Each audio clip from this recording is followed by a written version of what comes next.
Oh, hey, I didn't know that Bobby was going to be here. I got this. I got this message that had a rough night. Well, Bobby is here. It has been a rough night. Oh, Bobby is here without his face. I get it. No face, all bandaged and bruised. You know what? You only get your birthday once a year. What? No, come on. We got to hear a little something. Oh my God! Wait till tomorrow. It's fine. Okay. Well, I promise to tell you everything, but it's embarrassing. Hopefully, we didn't involve any of this, right? No. Well. Maybe the order part. Maybe the order. Okay. Well, as long as there's order. As long as there's order. And it was. There was no bad things. There was no fights. There was nothing like that. Okay. Because if you saw me, though, I want to say you should see the other guy. But the other guy, I don't know. This fictitious guy, it's pretty bad, man. I'm beaten up a little bit. That's okay. That's you know what? You were looking a little too pretty anyway. Thank you. I appreciate that. There you go. That's the summation of it all. That's Roman, how you doing, man? What's going on, Bobby? I missed it. You're not doing a video today? No, I had a little bit of an incident last night. Well, not an incident. It was what it was. It was a birthday. It was a birthday thing that got a little out of hand. It's the truth. I want to be honest. This is true DFS. A little banged up and I'm going to ride through it. We're going to find the right plays today. It's the most important thing is the voice. Are you clearing concussion protocol? I honestly don't think I could clear concussion protocol. I'm 99% sure I have a pretty serious concussion, but that is beside the point. We're gonna get into it today, guys. It's gonna be fun. Yeah. So I'm glad you're here. I mean, because. So I wanted to talk through this. Not that I couldn't talk through this with Rody, obviously. That's what I was preparing for. So why don't you just lead the way and tell us what you want to go over or whatever. All right, so let's get into it. I mean, we got a lot of chalk in a lot of strange situations that if they played this game 3 weeks ago, they would never have had chalk in the Denver side of the Denver-Houston game, for example. But I actually think it's reasonable. I guess that's the main thing. I am going to be completely overloaded on this Miami-Washington game. That's sort of going to be my make or break. And I understand that sounds pretty popular to everyone else. No one's going to play Jalen Waddle. No one's going to play Jahan Dotson. You know, as Sheets very clearly point out, which was very obvious. Why is no one playing Curtis Samuel early in the week? Well, now they're playing a little bit of Curtis Samuel. But this is the game that I'm focusing on. So with that said, that's sort of my overlook for the slate is literally that Miami-Washington game, I think, as being the most interesting game on the slate. Sheets, do you have an overlook or anything you want to point out? Well, I'll kind of release it as we get to that part of it, because I do have kind of I don't want to spoil it too much what my exposures are. We'll kind of have a little entertainment. Listen, when you have a play like Zach Moss at 4,500, whatever he is, it serves two purposes, right? Number one, forget the ownership for just a second.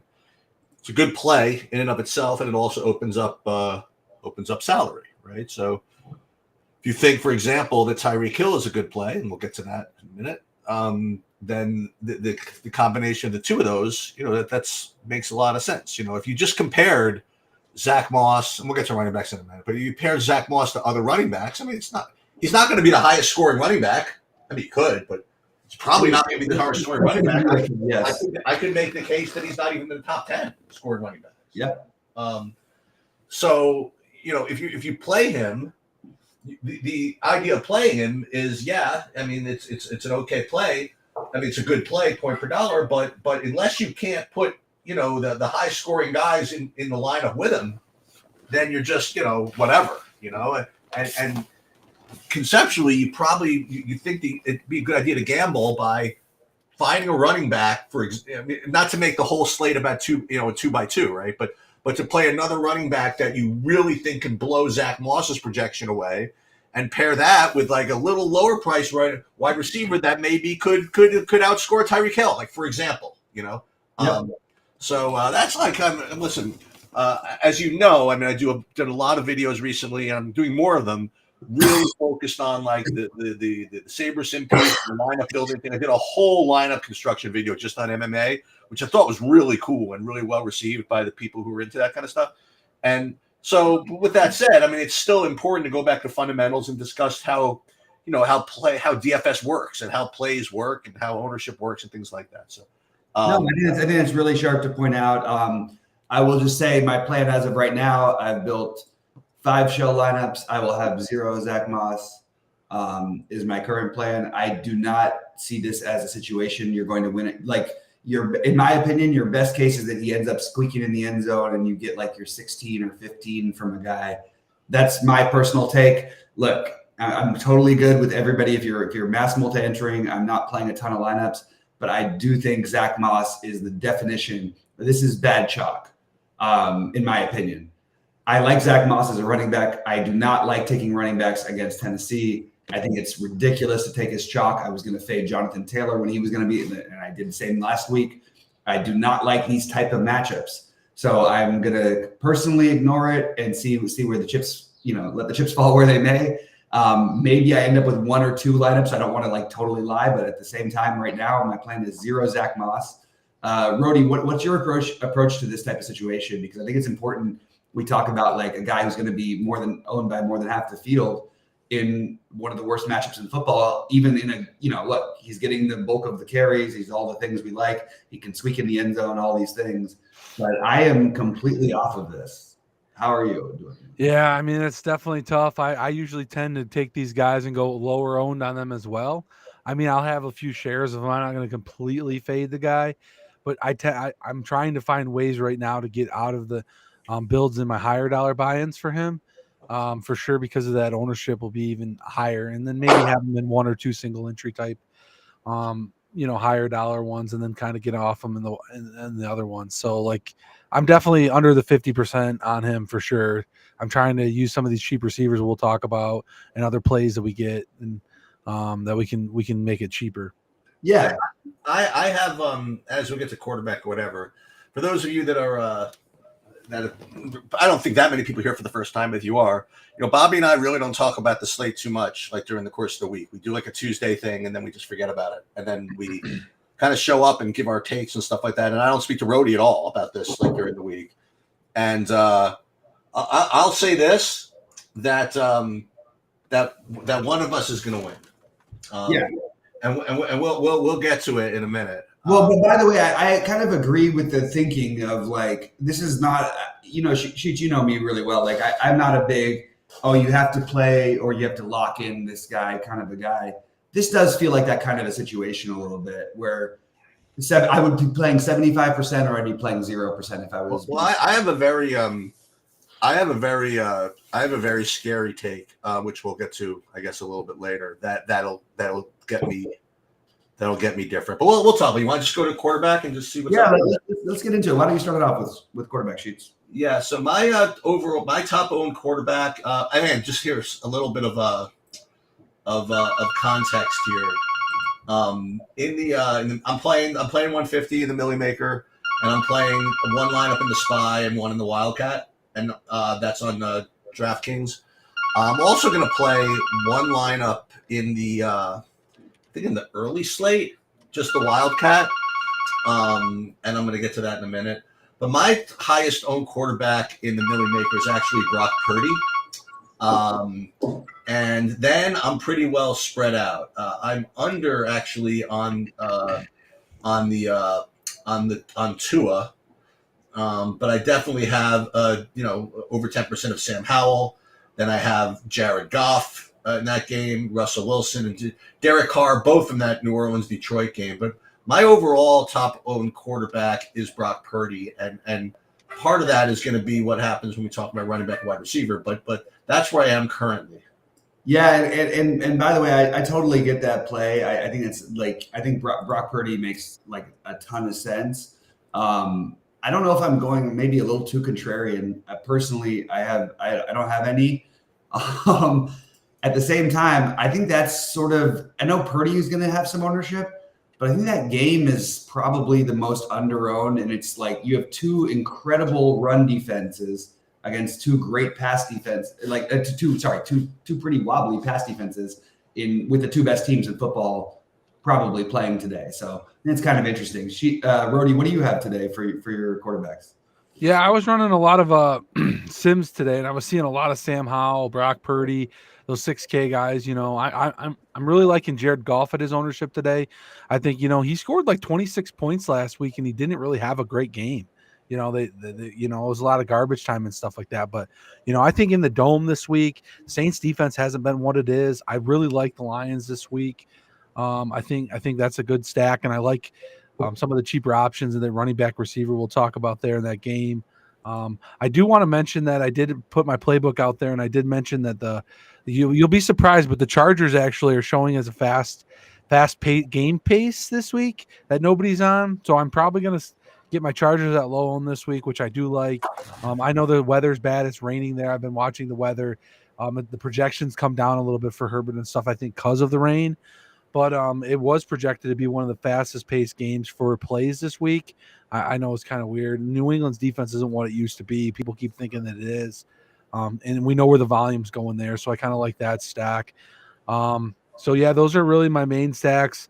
I'll probably have a little bit of Tua, just a couple lineups, and I'll do the $3 just to kind of hedge, have some of them. And then my bigger buy-ins will probably be the Jared Goff, and that's what I'm going to do with that. I don't really like that many stacks today. I'm kind of going with just a few of these stacks, and then kind of working around that. And even Derek Carr, I'm going to throw him in a little bit too. He's a cheaper quarterback, and then a little bit of Russell Wilson. It's very interesting that you say that, by the way, before we get into it, because I don't have a lot of like pure stacks myself. And I usually do. Like I usually have like a whole bunch of these 2x2s, 3x2s, whatever. Like my highest owns like stack type, even in the Millie Maker, is just QB +1 with like no run back. You know what I mean? Which is very rare for me. Which has been the winner every week, though, Sheets. In all fairness, which makes me feel good, I guess. Yeah. So I'm just, so when we'll get to stacks later, but that's just piggyback off of that comment. Absolutely, and I want to. So just to go into my quarterbacks. First of all, I love what Rody mentioned. It's literally my entire. Outside of the Washington-Miami game, that is exactly how I'm playing this slate. I made 2 notes before I came on air here, and I did some digging yesterday. I do think you have to play some Chargers stacks if you're max enter. I really like that idea. I think it's really sharp, and it's the first time all year we'll have the Chargers on a main slate at low ownership. Probably a good idea to get some. It's literally just. Keenan Allen will be on, but like it's totally perception about New England who may be tanking. And this whole thing is very, very bizarre, but I think you even have run backs from New England. So I like that idea. My main quarterbacks are going to be, I will have 25% at least of Tua and Howell each. So that's half my lineups. Okay.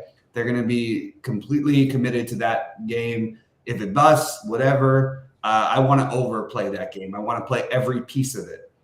Gardner Minshew is my 3rd highest owned quarterback. Jared Goff my 4th, and Russell Wilson my 5th. That's the way I'm playing this slate. That's what I'm doing.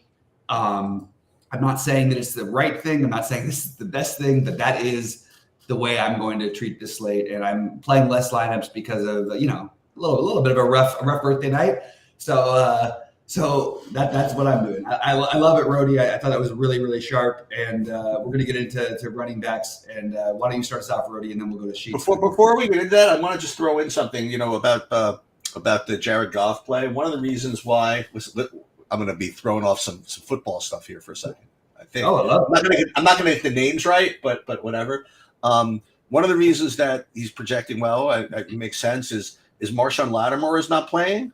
And also, I believe their top rusher is not playing also. They have four injuries on the defensive end, which is, and honestly, two of the 4, you could argue, are their best defensive players overall. So that's why they're, that's one of the reasons, among others, why Detroit's looking like that. I like that. Sheets. Why don't you start us off with running back, Rody, and then we'll go to Sheets. Yeah, all right. Running back is this is a good one. We got the Moss chalk. We got CMC. He's actually getting about 20% ish. He might be too expensive at the 9K. You got Alvin Kamara 8-2. I don't think he's getting any ownership. He's in the dome game against the Detroit. I really like him in my golf stacks. This week you got Austin Eckler 8-3, kind of another higher. Oh, he's getting to work at 8-3, 4% ownership, 5% ownership. Stevenson in that same game, we kind of like him. He's a little bit lower owned. He's in a lot of optimal builds. I'm seeing in some stems stuff that I'm running. So like him at 6Ks, a good. Chargers don't stop the run at all. It would slow the game down a little bit, but they usually break big runs. The biggest question is you got Devon Aiken and Mostert. Achan's back this week. Mostert's looked good. Those two running backs could take some from Miami offense. Is a worry. Same thing with Gibbs and Montgomery. I'm talking about the golf stack. Those guys are both playing, and the usage is really high for both those guys in the red zone and end zone. Touchdowns for Montgomery. I like him. You got White at 6-3 is projecting really good against the weak Carolina defense, but he's also really chalky. I kind of like pivoting to some of these lower owned guys at the same price range as well off of him. That's kind of the main guys I'm on this week. Maybe a little Najee Harris or Warren in that game against the Cardinals. Don't mind that a little bit. But, I mean, those are my main running backs really this week. So I like it. Sheets, what do I do? Yeah, I think that the best non-Zach Moss running back play is Breece Hall. And I've been saying it all week. The Jalen Warrens and the Najee Harrises and all this stuff. I Breece Hall, who's the total stud running back for the Jets.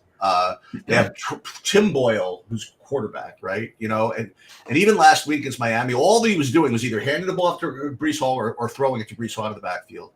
And it's raining here. It's gross. You know what I mean?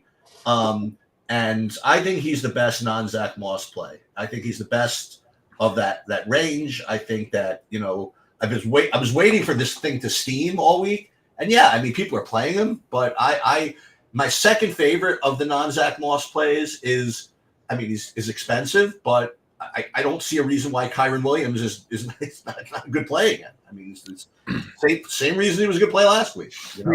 Preach. So those are my two favorite of the non-Zach Moss plays. What I'm doing with Zach Moss, just so you know, and listen, I kind of like the way this kind of worked out. Is that here are the different ways that I've heard you're supposed to play Zach Moss this week. You can either be with the field, which is about 55% or so, in the Millie Maker, like in the Wildcat will be 80, you know what I mean, like or whatever. But it's so you can either go with the field, or you could go way under, or I've heard recommended you can just totally lock him in. That's apparently what all the quote unquote sharp players are doing. So I'm going to do totally something different. I'm playing 85%. So I'll get over the field, but I'm not going to get locked in. That's where I'm at. And I'm going to be different elsewhere. We'll get to that in a minute. I guess that's where I am. So Zach Moss 85%. Breece Hall is my highest owned of the others. But I have pretty well settled on and the others between Rachaad White, Kyren Williams, Javonte Williams. All those are over 10%, and everybody else is under for me. Again, you take big stances. I like the idea of taking big stances. I am personally that's my big stance. Is I'm just going to fade that 4,600 chalk. But for me, I'm okay with eating a little bit of the Rachaad White chalk. Javonte Williams, Derrick Henry, Mostert, I guess A-Chain too, if you want to say split up your Mostert and A-Chain, ownership. And I love the Kyren Williams thing sheets. Like it's the best defense in football they're playing, but at the same time, doesn't that force you to put the ball in your best, whatever, the guy who gets the most usage on your team, can he have 10 catches today? Let's just say Kyren Williams doesn't get in the end zone. He might have 10 catches for 60 yards, and he also might have 75 rushing yards. You know what I mean? That's a bad side. I really think that there's a really high upside for that play. So I love the Kyren Williams call. I'm totally obsessed with it. And that's pretty much what I'm doing. The Jalen Warren, Najee Harris thing, I just think, like, again, like, I love Jalen. If I had to pick one who's going to most likely outscore the other, it would be Jalen Warren. But considering the ownership discount you're getting with Najee Harris, I think it's probably worth it just to go that way. He looked really good last week. Unfortunately, had the tackle behind the line for a negative 2-yard loss, which took him off of the 100-yard bonus to go with his touchdown last week. So I am on board with taking some shots on these guys, even though I understand they're splitting, and I know Sheets is, I think it's overall the correct strategy. You try to take the guy who's got the 70% workload or the full workload. Personally, though, I am going to be playing some of the Pittsburgh running game because I just cannot see how one of them doesn't get there against Arizona. Here. Well, let me ask you a couple of other running backs. I don't have much of any of them, but you could certainly make cases for them. So Bijan Robinson against the Jets. I mean, I personally am not playing anything against the Jets defense, but I've heard him mentioned as a good play. And then in that Detroit game, I mean, Alvin Kamara seems pretty expensive, but $8,200 for him in a what could be a decent game environment. Do you guys have any interest in those two guys? 20% Alvin Kamara. I forgot to mention it. It's because I have so many Detroit stacks, as Rody was sort of alluding to with that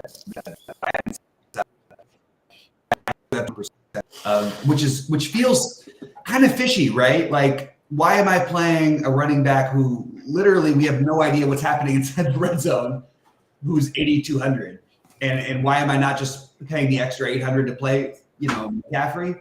And my answer is simple: is that I like Kamara as a run back, and I think that Christian McCaffrey is in a very tough matchup. But today is probably the right day to play him because he's too cheap, but it's a really tough matchup, and he's going to need to get you a lot. I think Kamara has that same sort of upside, and I just like the idea of getting Kamara at 1/4 the ownership. How about you, Rody? Yeah, I'm pretty high on Kamara this week. He's in my Detroit run back, so. Yeah, not an ideal matchup. But by the way, not an ideal matchup. I mean, he and McCaffrey are both in real, this is not a good run game matchup. The one thing, Kamara is another guy I could see with 10 fucking catches by the end of the day and be like, oh, we should have had that guy. So I'm going to make sure I do have some of that. All right. So I'll let you guys start a receiver. I'll go last with receivers. All right. I'll start off with receiver, I guess. I'm going to be making some changes to my receiver, but as of right now, Terry McLaurin is my highest owned receiver. Second highest owned is Tyreek Hill. Nothing special there. A.T. Perry, my third highest owned receiver. Cortland Sutton, my fourth. Josh Downs, my fifth. But then you get into Johan Dotson, Curtis Samuel, Michael Pittman, Deontay Johnson, all going to be owned. DeAndre Hopkins. All of these guys I want to play like 20+% of. And then I would like to try to go out of my way to fade the Houston receivers just for ownership, just for circumstance, because I'm not sure. I mean, I watch these guys play every week because they're the most interesting team in football to me, but I'm not sure that it's not right just to not be overweight everything Houston. But today I'm taking, with less lineups, a much, much severe underweight stance on Houston. How about you, Rody, and then we'll go to Shoes?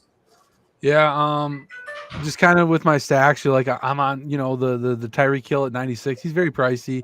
He's been killing it.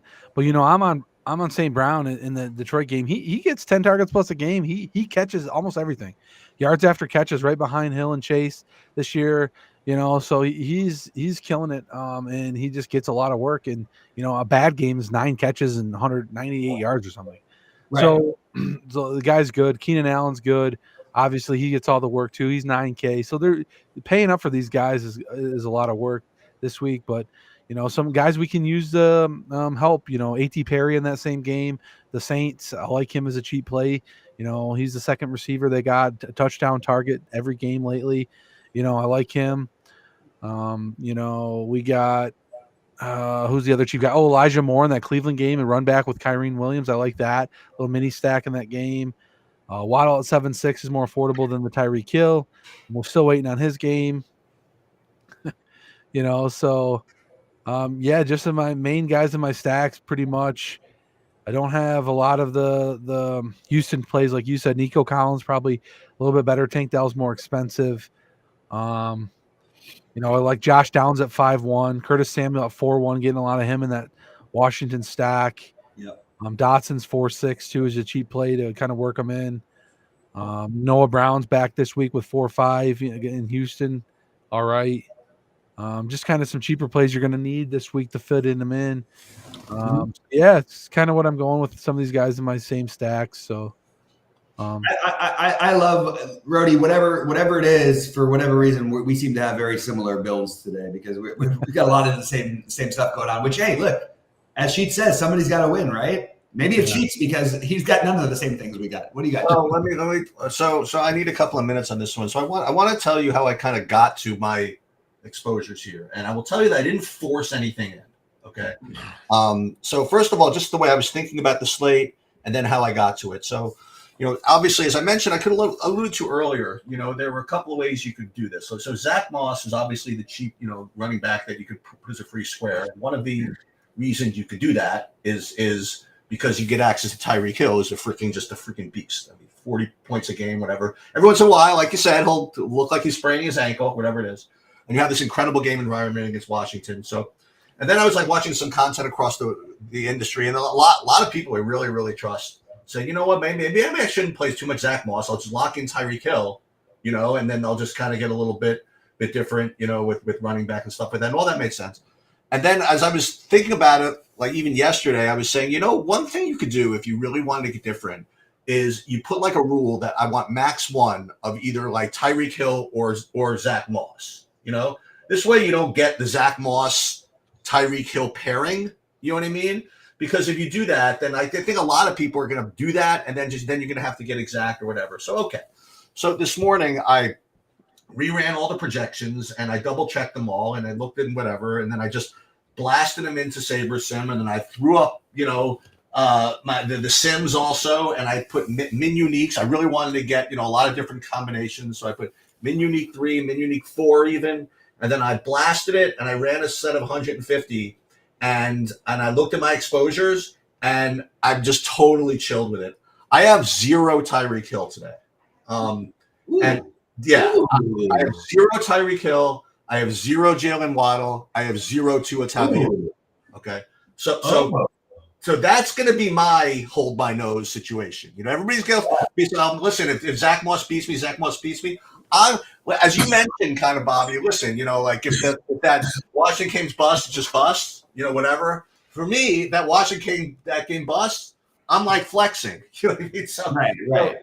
That's just what I'm doing. I don't recommend doing what I'm doing just because I say I'm doing it, but it was based on a process. I wasn't being just a pain in the ass and saying I wanted to fade that. It literally was just doing it the way I did it and putting it into the Sims and putting it into my projections, and that's just what I got. And I think the reason why I would get that, if you want to get deep into the algorithms, is that, like you said, like if you're going to get like 85%, you have to make a choice. That you make the choice for Zach Moss, and then you fade probably the best wide receiver play, and he is the best wide receiver play. I mean, he scores 40 points a game, and he's in a perfect game environment, and whatever it is. So that's my thing. All right. As far as who I'm actually playing, I'm right there with you guys. My top wide receiver is Amon St. Brown. He's my top overall wide receiver. A lot of them. And it's not much. I mean, it's like 27%. You know what I mean? So what it is, all those Tyreek Hill shares, which I probably should be playing, is just basically spread out among other guys. Like I'm getting like over 20% of concussion Olave. You know what I mean? Like let him come do whatever. Yeah. 18% Cortland Sutton, 17% Michael Pittman, the normal guys. 15% Keenan Allen with his 74 targets, whatever. 15% Deontay Johnson, 15%. DeAndre Hopkins, like all the guys that are just a little bit worse maybe a lot worse than Tyreek Hill.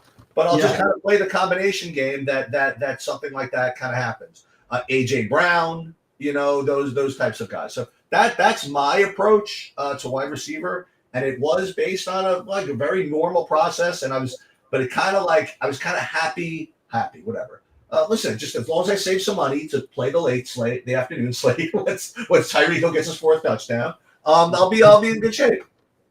Yeah, I totally like it, Sheets. The only thing I would throw out that I think that I'm going to have Jalen Waddle because of the low ownership, where I don't have Tyreek Hill a lot. But I would prefer Waddle to Hill. I mean, Yeah, it just the Hill ownership is going to be outlandish. I think in large buy-ins, you're going to see 30+% of a wide receiver who's 5'7". He is the best wide receiver in football. I don't think we really have a conversation. Tyreek Hill. Yeah, but like I still think that is a completely fadeable situation, especially when you factor in the running game for Miami, and that's what I would suggest doing if you're going to play pieces of that game, like. Play the running game because people are confused about the A-Chain Mostert thing. And we don't really know if either of them are going to end up with any ownership. That's the truth. And both those guys have the ceiling through the roof. The ceiling is the roof because you're playing Washington. It's like the nuts matchup. So I do want to have pieces of Miami. Personally, if I'm not playing Waddle or Hill, I'm probably going to go with the running backs for Miami. That's where I'm at.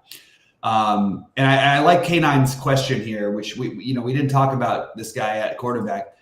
Are we crazy? He didn't say, are we crazy? He said, anyone playing Hurts today. Are we crazy for not just playing Jalen Hurts? No, I mean, he's a good play. I mean, but is he going to, with what is he going to be? The 9th highest owned quarterback? 7th, 8th? I don't know. Somewhere in that range. No, I mean, oh, he's got a little more ownership than that. Yeah, he's got like 9-10%. I mean, he's got to get a lot of push touchdowns. I mean, I have 6%. I mean, it's not the end of the world. I mean, whatever. Yeah. I just keep coming back to that game, and like you talk about two teams with like I don't want to say must-win games, but that's the game. You have two incredibly good run defenses on both sides of the football. Just feels like maybe it's the right thing to do to play the passing game in that game and just overload it. Purdy will be the popular one. I didn't think Hurts was going to be as popular, but he's starting to pick up some steam here. And I just want to say, like, from watching Philly play every week, this is a big they call them the BDE team, the Big Dick Energy team. They just don't have, like, you feel like they're going to be there all the time. And I also just want to, like, revisit one more thing that before we get to tight end. I think that this Herbert thing is a really sharp play that Rody mentioned. I think this Chargers thing, I think that's something that could easily be the winner, and it wouldn't surprise us any bit. And you're going to get, for the first time, the Chargers game is not like the game to play. I think it's really, really sharp to play that Chargers game. Anyway, we can move on to tight end.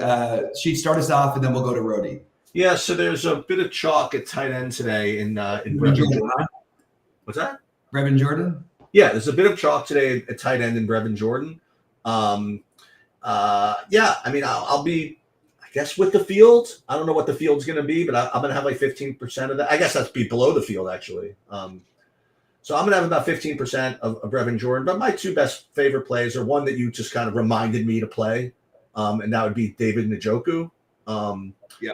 I got him. And then the other just stud tight end, Trey McBride. Those are the two. Now, again, if you're going to play the Washington stacks and all that stuff, yeah, obviously Logan Thomas is a strong play. But those are my top tight ends: Trey McBride, Brevin Jordan, and David Njoku. I like that all very much. How about you, Brody? Yeah, I like all the tight ends that Sheets mentioned. Maybe a few different ones would be, I got the Higbee call right last week. If you were on that one, it worked out okay. Finally happened. We got our Higbee game. Finally. Yeah. We've been begging for it all year. Sorry, go ahead. No, you're good. Yeah, Brevin Jordan's is that the price is so good. So, he's going to be like 27%. I bet he's probably more than that ends up, You got Juwan Johnson at 3-4 in the Detroit game that we like. You also got Sam Laporta that I like at really low ownership this week.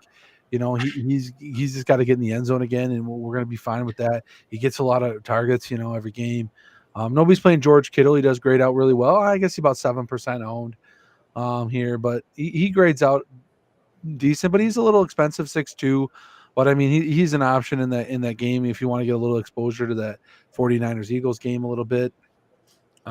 Gerald Everett, Eifert, however you want to say it, he's 3,500, but getting no ownership. He's been the guy lately. He looks decent. They're running out of receivers and stuff there. So if you want to throw a guy in this, get some red zone looks, he's viable too. So that's kind of what I'm doing.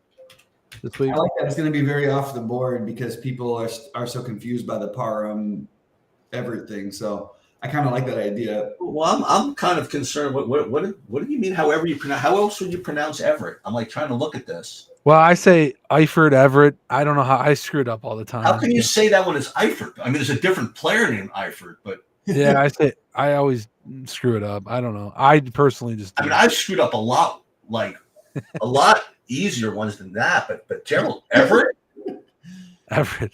I don't know, man. That looks like a pretty easy one. I don't know, man.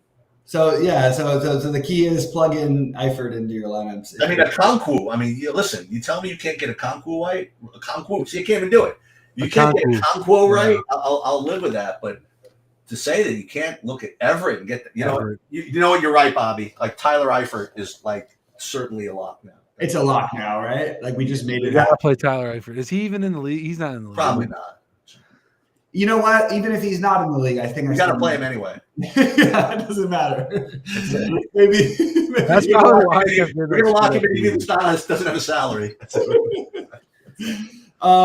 Yeah, but We'll play him with Harry Giles and Bones Highland in our no hold lineup. That's it. Harry Giles, Yeah, we got some laughs in the chat. I like it, guys. Yeah, 42 guys. Don't forget to hit that like button. fade Kyrie Irving. No, I'm just kidding. That was So a painful one close. the other night. We don't want to talk about that. Yeah, I don't think anybody wants to. Even the winner who won with Kyrie Irving in his lineup, I don't think he even wants to talk about it. It was pretty gross. So tight end for me is pretty straightforward. Sheets, you nailed it with the. In my opinion, I think Njoku is the best tight end option on the slate. I don't think it's really that close. I think in terms of stacks, it's going to be Logan Thomas, George Kittle for me in those stacks. And look, of course, I'm going to go Brevin Jordan with the nut matchup, and he's cheap. Like the only so I think that what I'm going to do though with Jordan is make sure I'm playing another tight end so I can get super cheap in those two spots. Maybe play Njoku and him. Brevin Jordan, like this is the nut matchup. Now he doesn't have to be the number one tight end for them. That's the one thing that's worrisome for a 40% owned tight end. Sure. But it literally is the absolute nut matchup, like literally the nuts. So if you're going to skip Brevin Jordan and you're going to skip what's the running back shock, Zach Moss, I would be much more inclined to skipping Zach Moss than I would be Brevin Jordan personally. Because I think this is the perfect matchup. Even if Zach Moss gets, 15 today, I just think I'm going to do other things. And I think that Brevin Jordan is the right answer as far as the chalky plays. It still scares me because it could be any other tight, like it could be Eric Saubert. You know what I mean? You could see Brevin Jordan with like 2 targets the whole game because that's how good the quarterback is. He doesn't need his tight end as an escape valve, but with, anyway, I just don't think we should treat Brevin Jordan like Noah Fant. I'm sorry, like Dalton Schultz. But I do think that we should we kind of have to play. I don't know what's he projected to be, 30% owned. Yeah, I think my inclination is to play higher than that and to play him with Njoku especially because I think Njoku is the best play. And I think Brevin Jordan just saves you all the money and allows you to play the Waddles, the Tyreeks if you want to, the Michael Pittmans, all the Chris Olave, as Sheets mentioned, Keenan Allen, ASB, and Amon-Ra St. Brown. I like that idea just to get to those guys. All right, let's talk about defense. And I know what Sheets is going to say, so I'm going to start off with Rody here. Rody, what are you doing defensively? Because I'm the overwhelming love that's going to happen for the Falcons defense is probably a little, look, it is, I don't know if you could have a worse quarterback playing in the NFL than Tim Boyle, but I think I get it, but at the same time, I just think doing anything else makes a lot of sense. I'm sort of going to be on the Sheets train on this one. I'm probably going to be way underweight the Falcons and way overweight everyone around the Falcons. How about you, Rody? Yeah, the Falcons, they're coming in looking like 24, 25%. That's very high. And they're 3,400, so they're not like the cheap, So a cheap I like is probably going to be the Panthers this week at 2,500. Love the Panthers. They're still about 9%. owned, but not 25. So I like them a lot. I mean, if you really want, the only cheap ones, the Commanders at 2,300, they're going against the Dolphins. So not sure you want to play that, but anything can happen. But they're not that cheap, so they're not even the mid 2K. So I don't like them as much. The Browns defense has been good this season at 3,100. They're a little bit lower owned if you want to take a shot there. But they're playing the Rams. We like Kyren Williams a little bit. We think that's going to be a more competitive game. And the other one I had another 3K-ish one, but really the Panthers is kind of what I'm targeting heavy. Maybe yeah. Just to piggyback real quickly on one thing you mentioned about the Rams.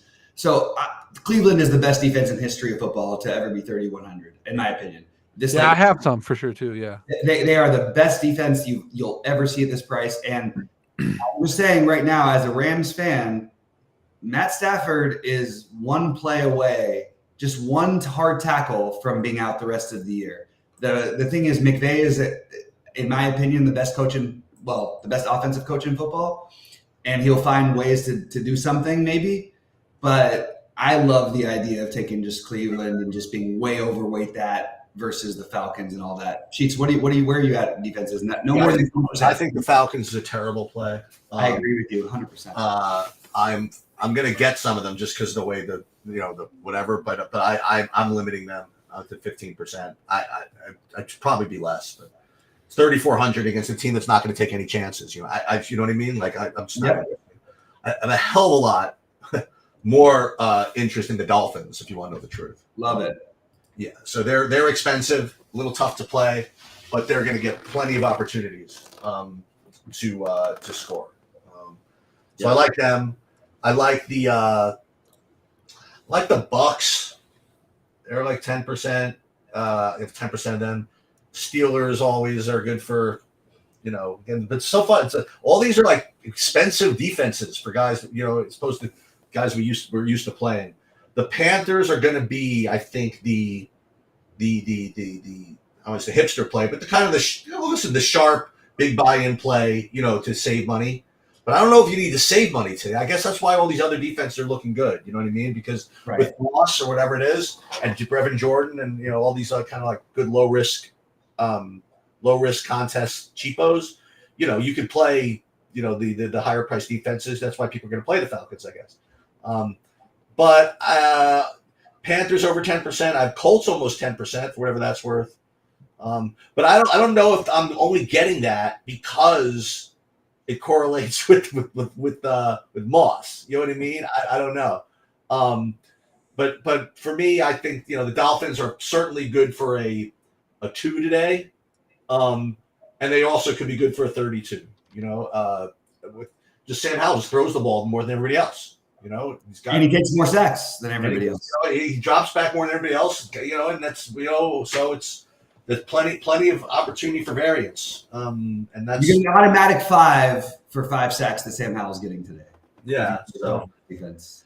And and obviously you should have. I mean, I shouldn't say obviously, but you should have no problem playing Howell with Dolphins defense today. That could totally get there, like in fine style. The other thing is just for kicks, if you want a good cheapo defense, now you don't need to do this, but Tua Tagovailoa gives me a freaking heart attack every time he throws the ball. Okay, he gave up just a complete dream-like pick six to the Jets last week. The patterns over the middle gets tipped up in the air. You know what I mean? So I don't need any more anti-Dolphins leverage myself. But if you get to the Commanders, they certainly are live for a couple of scores as well. I like that, Sheets. And one thing I want to point out, though, just with your lineup construction, just based on what you're saying about Miami, I think that it's probably sharp to play the Miami defense because you're playing none of the Miami offense. Well, that's an amazing game script. They get two pick sixes, and then Rasheed Mostert runs the game out. Right, and like maybe that's the way. Maybe that's a contrarian, like optimal way that this could go. You know what I mean? We could see that happening for sure. I think that's really sharp. And keep in mind that if Tyreek gets like a touchdown and 100 yards, it's not the end of the world. It's like Tyreek would have to have multiple touchdowns and 150 yards for you to actually be scared, right? And that probably will happen in the first half. But you know what? Then there's the afternoon slate. So then what happens after the first quarter? Right. That's right. All right. No, I like this, guys. So in the interest of like keeping it going, I did want to throw out one other play that I didn't mention. I think that Elijah Moore is the best value wide receiver on the slate, and I forgot to mention this. Look, we know one thing about Joe Flacco, okay? He's going to throw the ball downfield. He has no shame. That's true. All you have to do is get one, and you're 3,500, and I would bet you that Elijah Moore's air yards by the end of the day are right there with anybody else in football other than Tyreek. Like literally, I think that he'll be like in the top 5, and he's 3,500. That's my personal take. Maybe it's a little bit of a weird angle. Maybe I'm just basing too much on Flacco's past. I don't think so. I think it's the right thing to do. And the Rams defense has given up big plays all year long, especially wide receivers. So I just want to you want to before we get into some other like weird stuff, you want to talk about FanDuel or? Yeah, let's talk a little bit about FanDuel. What do you guys have different on FanDuel? I didn't play on FanDuel today, but I did notice a few differences. What did you see, Sheets? Yeah, let me just go back over there. Just so you guys know, I do have some Miami on FanDuel, but not too much. I have like 19% Tyreek Hill on FanDuel, and I still have 95% Zach Moss over there. But I have like even more Breece Hall over there. I have like 27% Breece Hall on FanDuel. And I'll tell you, I also have a lot of on FanDuel. I have 25% Cooper Kupp on FanDuel. I like that. And then I can't move, but I still like it. I guess the rest is sort of the same, except for the fact that I do have a 20% owned defense over there. And so I have 20% of the Texans defense on FanDuel. That would be my big difference, I guess, would be the Breece Hall ownership. The Cooper Kupp, Houston defense, and I'm not fully out on Miami, but my top quarterback over there is still Sam Howell. Ooh, and to your point, guys, my second highest owned FanDuel quarterback is Jalen Hurts. Okay, yeah, that makes a lot of sense. All right, and I'm gonna come in with a little bit of so I have my stacks and everything. The stacks that I'm making sure to get more of are San Francisco, Philly. I understand it's raining in Philly. I don't think it matters for Philly. I think it actually is better for Hurts specifically. And look, I'm obsessed with Devontae Smith, so I'm just gonna always be a little bit overweight that. I think the sharpest thing that I'm really happy Rody addressed it because he's the Charger guy. But like this is the spot where like you're gonna get. This is the only time all year you're gonna get the Chargers unowned, other than Keenan Allen. And I think it's a really, really sharp play to play the Chargers. I really do. But I'm gonna say one of Elijah Moore or Tutu Atwell is on the Millionaire Maker. How about that? I got a hot take then. All right, that's a hot take. And then we'll go to Rody and he can close us out. So one of them is kind of like not even a hot take, but it's more of a reiteration of something I said before. But I'll throw it another way. I would say that somebody from the Jets is in the winning Million Maker lineup, and that could be either Breece Hall or Garrett Wilson or the Jets defense. Ooh. I like this. I like this, Sheets. I think it's a really, really, really it makes a lot of sense. I think Atlanta stinks. Okay. I think they're coming to New York where it's like gross out here. It's so nasty. Like they're coming from freaking Atlanta against. Did you already just bet on the Jets? I did already. And they're starting Breece and they're starting Tim Boyle. It's a freaking horrible, horrible thing. And the fact is that the Jets have played nothing but tough teams. and sometimes they've been not competitive, but other times they have been. And I just listen. They listen. They don't have the horses to compete with like the Miami Stacks and the Washington Stacks and all this stuff. But I think that one thing I did see last week was that Garrett Wilson and Breece Hall got literally all of the work. Yeah. And I think that one of them, if not both, are going to do very, very well. But also, what about a script where finally the Jets aren't down by 10 and they can actually run the ball? You know? They haven't been able to run the ball because they're down by multi-scores every game. Yeah. Go ahead, Rody. No, yeah, you're right. They're definitely down every game, so they're not. Breece Hall's getting faded out a little bit. Yeah, that's a good hot take. It's only a 33 total. That's definitely a crazy one with that weather and stuff too. So I like Sheets calling that. I don't really have a hot take except my Chargers lower own. I think they're going to be better than what people think today. I think they're going to be in some winning lineups. So. Hot take right there, Rody. I like it. Yeah, I mean, it is a hot take. The weather's a little bit worse too now. Looking into that a little bit. Where? It said it's supposed to be raining in the Chargers game. Oh, okay. So they're at New England. They're outside. So it's not, at the Chargers Stadium or anything. So that's a little worrisome, but I still think it's going to be a good play. I think if we're good, guys, good luck, everyone. We're like 3 likes away from 20 that I said. So if you guys can hit the 2 likes away from 20, hit the like button. Check us out if you're not. Wait, before you take us out, Pete's got a comment. We'll wait. Just a couple more announcements. Okay, so the showdown slate later. I'll put sheets up for the showdown slate, and same thing. Like if we have if we have a sweat like in anything late, I have no problem hopping on and just and doing a live sweat and whatever it is, and I'm like they could kind of use that as also a maybe a live thing about the showdown slate. But there will be showdown slate content put up. There's no NBA today, so you don't have to worry about that. It's just watching to see what happens with the Dolphins, because if the Dolphins go off, then we have good opportunities between Rody and Bobby to be live in the afternoon. And if they don't go off, then we could have opportunities for Sheets to be live. So we'll see what happens. I like that. I like that. Somebody's got to win, as Sheets says. We're on different pages. Somebody has got to win. Usually, Sheets and I are a little bit more on the same page. Right today, it's me and Rody. So we'll see what happens. We'll see what happens with this. Rody, why don't you take us out of here? All right, guys. As always, good luck today. Check us in the Discord. We're always in there. If you guys got any questions, drop them in the Discord. And good luck. As always, let's get it. Let's get it.